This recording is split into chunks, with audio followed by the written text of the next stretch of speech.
You question yourself as a parent a lot. The guilt and second guessing of a man whose 14-year-old daughter was sexually abused. 31-year-old Kevin Marshall pled guilty to a number of sex charges in the case.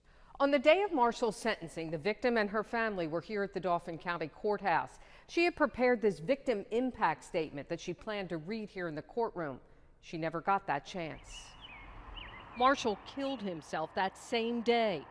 A passerby found his body in a wooded area along Isle of Q Road in Millersburg.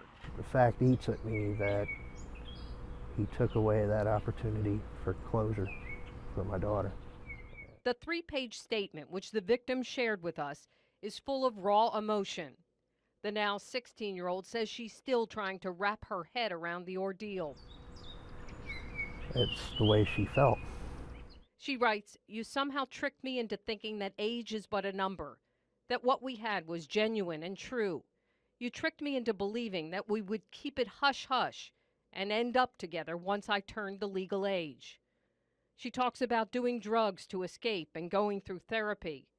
She goes on to say, "I'm strong now, though. I've overcome most of all of this," and ends with this: "Take something negative and turn the situation into something beautiful." She wanted to tell him to his face that she's not going to let this affect her. She's going to move on. The Army veteran is now buried in Indiantown Gap National Cemetery. The victim's father doesn't like the way the ending played out, but is relieved it's over. I'm glad he's in the ground and he can't do this again. Susan Shapiro on your side, News 8.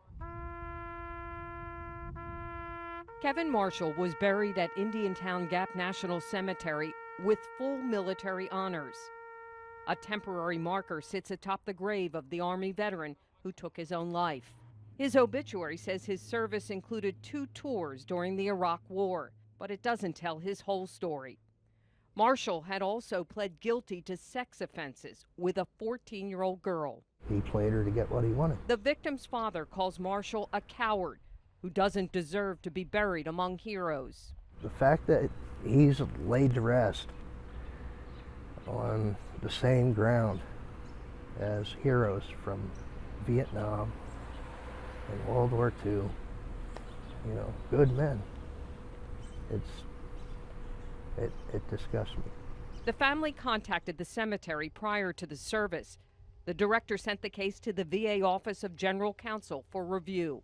The law changed after the Oklahoma City bombing. It now prohibits burial in a national cemetery if a vet is convicted of a capital offense or what's known as a Tier 3 sexual offense. In Pennsylvania, that means you have to register as a sexual offender for life. Without being sentenced, Marshall was not considered a convicted sex offender. He was, by law, eligible to be interred here, and we did provide this benefit to that veteran. They have their rules. The victim's father appreciates that the cemetery reviewed the matter.